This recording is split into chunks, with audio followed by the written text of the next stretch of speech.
আজ সিরাজগঞ্জ উল্লাপাড়া চৌবিলা বাজারে বিএনপির জনসভা হচ্ছে। বিএনপির মনোনীত প্রার্থী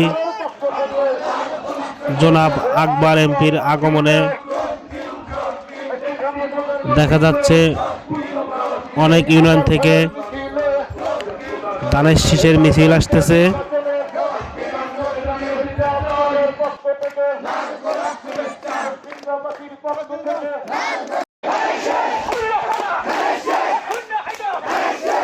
বাজারের চারিদিকে রাস্তা থেকে ধানের শীষের মিছিল নিয়ে সবাই চলে আসতেছে।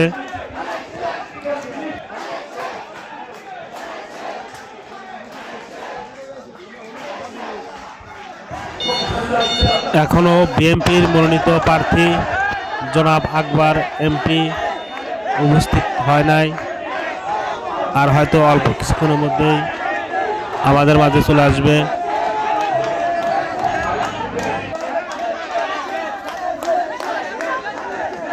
আজকের জনসভায় যে যেভাবে পারে সেইভাবেই চলে আসতেছে, কেউ পায়ে হেঁটে, কেউ আবার অটোতে করে।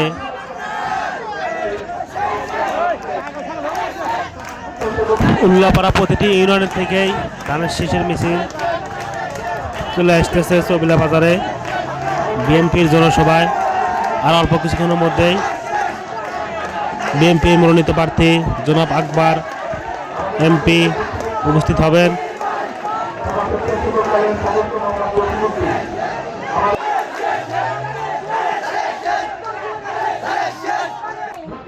আমরা দেখতে পাচ্ছি এই মুহূর্তে বিএনপি মনোনীত প্রার্থী জনাব আকবর এমপি আমাদের মাঝে উপস্থিত হচ্ছে।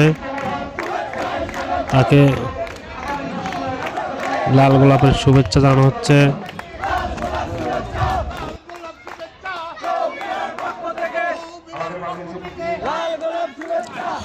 তিনি এখন তার গাড়ি থেকে নেমে তার আসন গ্রহণ করবেন।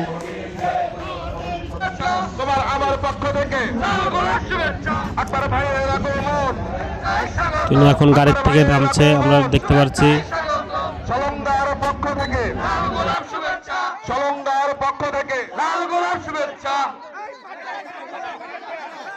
সামনে জায়গা করে দেন ভাইরা, ওনাকে আসার জন্য জায়গা করে দেন।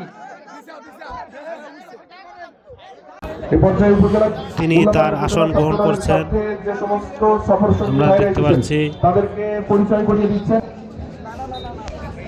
বিএনপি মনোনীত প্রার্থী জনাব আকবর এমপি আর অল্প কিছুক্ষণের মধ্যেই তিনি তার ভাষণ দিবেন। আশা করি তার কথাগুলো আপনারা সবাই মনোযোগ দিয়ে শুনবো। এ পর্যায়ে আপনাদের সামনে সংক্ষিপ্ত আকারে বক্তব্য নিয়ে আসবেন এই ওয়ার্ড বিএনপির সিনিয়র সহ সভাপতি, নির্বাচন পরিচালনা কমিটির সদস্য মঞ্জুরুল আলম।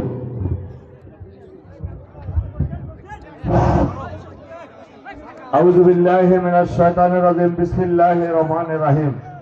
এবং কোন নেতাকর্মীর কি ভূমিকা, আমরা সকলেই আগামী 12 তারিখ ত্রয়োদশ জাতীয় সংসদ নির্বাচনে